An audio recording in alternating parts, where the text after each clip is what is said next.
What up, YouTube? This is Daniel Rucker with Truth Table.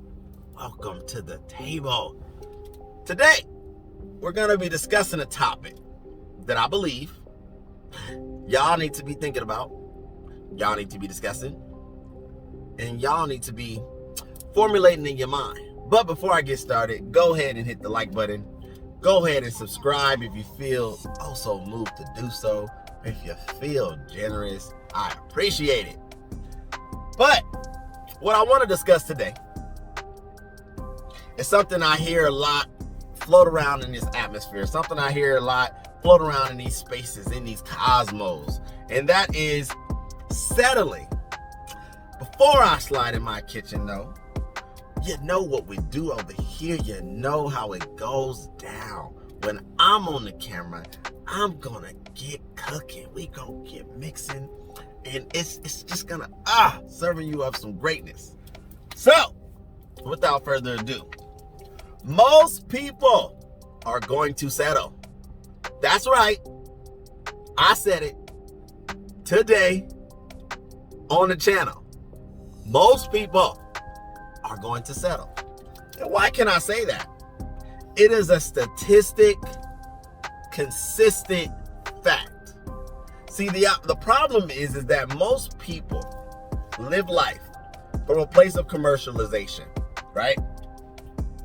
The world has a way of convincing you and I, and most people, that they are going to have the opportunity and the ability to live well past their, for lack of a better term, potential. Now, am I saying that anything is, nothing is possible? I'm saying that things are impossible? No, that's not what I'm saying. I myself am a very optimistic person. However, even in my optimism, I'm a person who lives life in reality. I live from a probability perspective, a practical perspective. I understand that things require time. I understand that things require effort. And I also understand that hitting the lotto is not a good investment strategy. That you can hope to hit the lotto, that you can hope to eventually end up rich or wealthy. But if you're not working day in and day out diligently towards a goal, then the likeliness of that happening is probably non-existent. It's probably more of the dreams that you have in your mind. And that's exactly where they will stay, in your mind. So, but what I wanted to bring to you guys is the idea that settling is not bad when you're settling for your absolute best ability to attain what it is that you can attain. And I'm saying a lot of words, so let me simplify that. If you're settling for the 5-bedroom, 3-bath house that you were able to afford, that you were able to acquire, that is within your realm of ability to not only acquire but maintain, that's settling. If you were able to attract a 6 gentleman who's cute, sweet, domesticated, feminine, smart, whichever, she's not the 10, but she's a 6. If you're able to acquire that, that's settling. In the sense of, that's what you're able to do. And see, therein lies the problem. Ladies, same thing. If you're able to acquire a man that's 5'8", makes decent money, not rich, not broke, but okay, somewhere in the middle, average, that's okay. That's settling. And see, settling for most people sounds like they're being cheated. And I think that's the problem. The world has marketed the word settling in a way with a negative connotation that you are getting a bad deal. You're getting less than what you deserve. That's nonsense. When you go to the car lot, they run your credit, they look at the job that you have, how much money you make, all your debt to income ratio and all that crap. And then they come back to you with the deal. Hey, Mr., Mrs., you qualify for 1.3% APR, $320 a month for 48 months, whatever. If that is the best deal you can get, you've went to other dealerships, you've went through your credit union, whichever, then you settle for that deal. Because at that moment, that is the best deal that you're capable of producing for yourself. And there's nothing wrong with that. See, the only time it becomes a situation where it's bad is when you know that you're being cheated. When you know that they are raping you with the APR, you know that they are taking advantage of you and charge you way more money than you should be paying for that same vehicle. And that is what I want to discuss.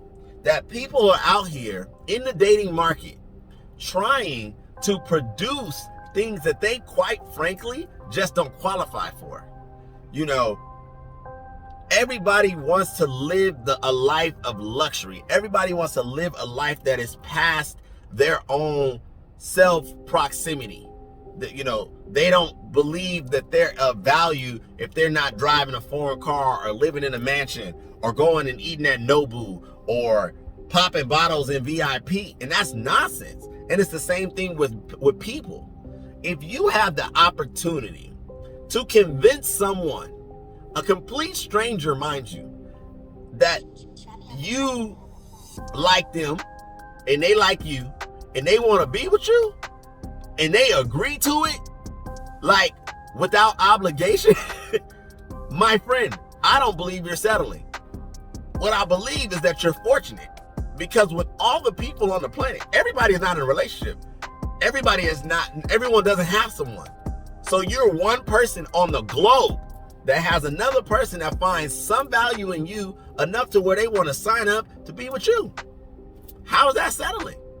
So I wanted to give you some numbers and some statistics, because what I do understand is what people are starting to do is they're starting to treat people like business deals. They're starting to treat people like property. They're starting to look at people and say, if you don't have this type of FICO score, or if you don't stand this height, or if you don't make this much money, or if you don't have this level of education, then I just can't sign up for that. I just can't settle for that. I'm better than that. I'm here to tell you, you're not. And why I can say that is because the consensus in the census that exists for people's where they are in their life, from their education to their finances, is in the high 80-some percentile, meaning that most people are on the same level. Most people are living the same life that others are living. There was a show years ago, before I give you the statistics, called The Lifestyles of the Rich and the Famous. And that show went on for years. It had season after season. And why? I believe because it showed people a lifestyle that only very few were living. Just like royalty. There's not a lot of people who come from kings and queens and dukes and royal blood. That's the minority. That's not the majority. There was another show called Cribs. And why that show was so popular again was same thing. It showcased you that people are living like this. So when you're at your little studio apartment, or you're at your 2-bedroom home and you're watching someone who owns a mansion with 8 rooms and 6 bathrooms, a basketball court, a jacuzzi, 12 cars, a butler, chandeliers, and all that stuff, yeah, it can kind of make you feel like crap. It can kind of make you feel like you don't add up. It can kind of make you feel like your life doesn't look that great, because you look to your left and then you look to your right and you ain't got no chandelier and you ain't got no jacuzzi. A butler, you only see those on TV. And I'm here to tell you that you need to stop allowing television and these creative minds that are producers to convince you that you, as a person on this planet, are not good enough, that you have to have this stuff in order to be considered valuable. Ladies and gentlemen, this is nonsense. So here's some statistics for you, for women's averages. The average woman in America stands 5'4" and is 170 pounds. That's the average woman. And these are current statistics. These are all ran within the last 2 years. The average income for a woman as of 2019 is $25,307. That's right, $25,307. That's no money, especially to live somewhere like myself, California. No money. The average debt held by most women over the age of 20 is $31,276. So, even when you meet someone, you meet a young lady, fellas, if she's over the age of 20, the average debt she's going to carry is $31,000. The average income you can expect for her to make, $25,000. And she's probably overweight. Okay. Most women can expect to make $35,000 after college, starting salary. Not a lot of money. Let's go with the men's averages. The average men, ladies, I'm gonna burst y'all bubble because you guys be out here giant chasing and treetop chasing and tall man chasing. The fetish of tall men, which is fine, it's all good. The average man, ladies, stands 5'9". The average man. And this is a world consensus. The average income of a man you could expect him to make is $38,461. Now, why are those statistics important? They are important because they help to bring a clarity of what's real. They help to bring a clarity of what is actually existent. See, a lot of times, what people see in their daily life, what they watch on TV, they don't have a clear understanding of how that stuff was acquired or attained.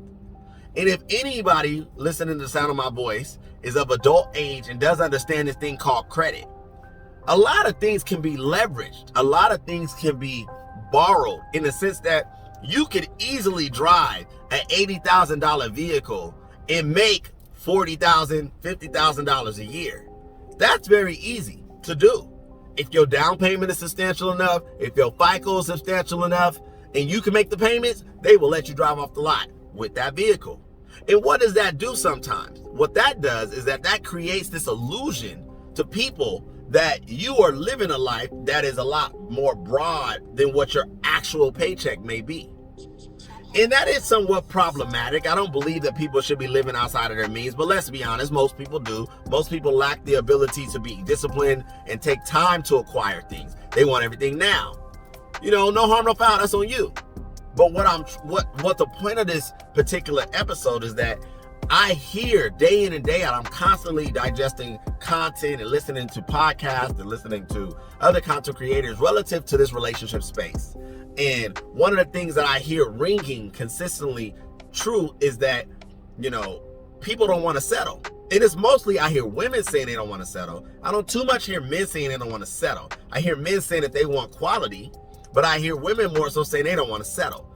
And I hear you, ladies. I understand that the idea of settling is like getting a bad deal. But let's be honest. The likeliness of you acquiring a man that's 6'2", makes $150,000 a year, is attractive, self-motivated, faithful, committed, poised, childless, has good habits, a six-pack, and you can get him is low. That's more of the exception, not the rule.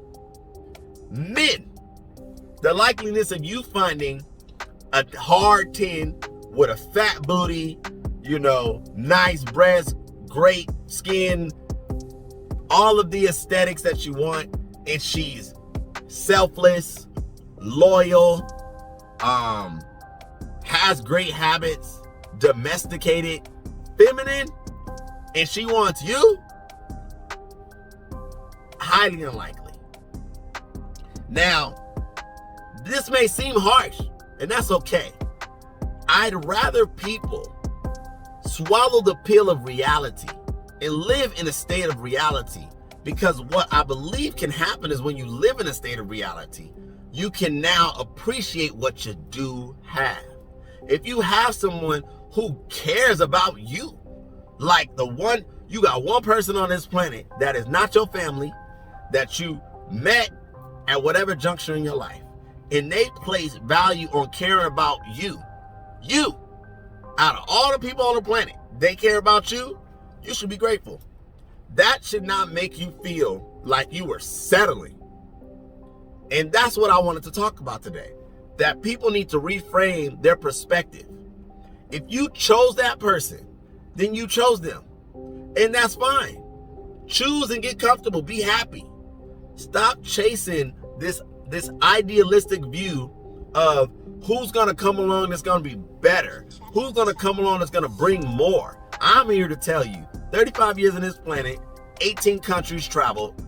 Most people are not that great. Most people are not exceptional. Most people.